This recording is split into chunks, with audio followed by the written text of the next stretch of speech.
יש ריח אחד שממלא את הבית כל שנה בערב הצום, ריח של בולו. מאפה שהוא בין חלה לעוגה, מלא בצימוקים, שקדים ותבלינים משגעים.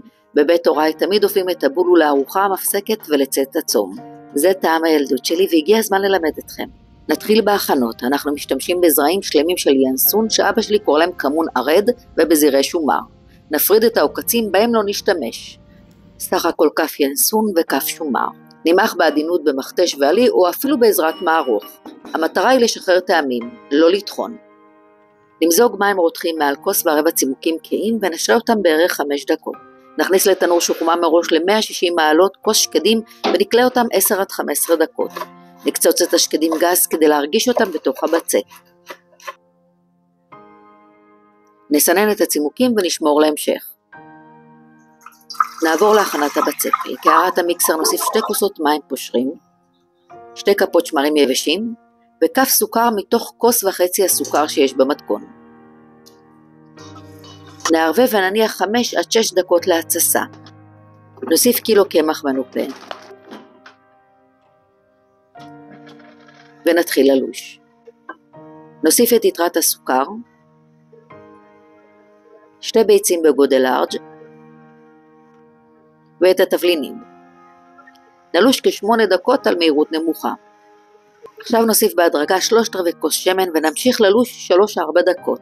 זה השלב שבו אתם תתחילו לטעות עם המתכון נכון כי הבצק יוצא דביק מאוד, וזה בסדר, כך צריך להיות.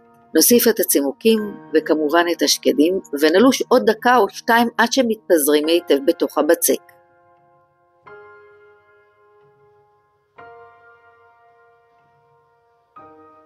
עם ידיים משומנות ניצור כדור בצק, נכסה ונטפיח עד הכפלת נפח. לאחר התפיחה נעביר למשטח משומן ונתחיל לקפל בעזרת קלף או בידיים משומנות.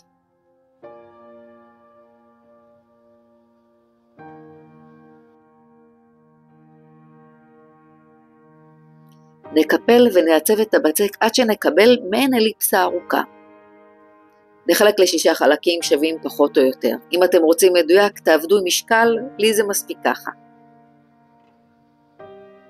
נשטח כל חלק, אני מזכירה לכם לעבוד עם ידיים ומשטח משומן. נגלגל בעדינות.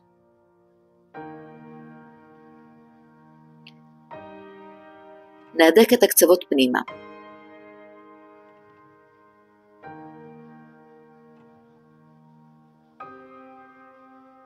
נעביר לתבנית אליפסה משומנת או לתבנית אינגליש. אני אוהבת לחרוץ בעדינות עם סכין, אבל זה לא חובה. נבריש בביצה טרופה עם קורט מלח ונניח להתפחה שנייה. אני יוצרת תת תפיחה ביתי, כלי עם מים רותחים בתנור על 30 מעלות טורבו והמאפים על רשת כדי לפזר את האוויר טוב יותר. שימו לב איך הבצק הכפיל את נפחו. לאחר ההתפחה נבריש שוב בביצה, נפזר מעט צומסום וקצח ונכניס לאפייה כאשר המאפים על מגש.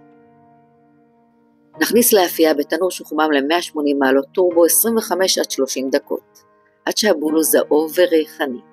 המאפים האלה הם הרבה מעבר לעוגת שמרים. זה אותו ריח שמילא את הבית של סבי וסבתי, וכיום את ביתם של הוריי ושלי. אותה מסורת שעברה מסבתא לאמא, והיום מגיעה גם אליכם. בולו אמיתי מזכיר לנו שטעם אחד יכול לשמור זיכרון שלם. חתימה טובה חברים לנו ולכל עם ישראל. ברוך אתה אדוני אלוהינו מלך העולם בורא מיני מזונות.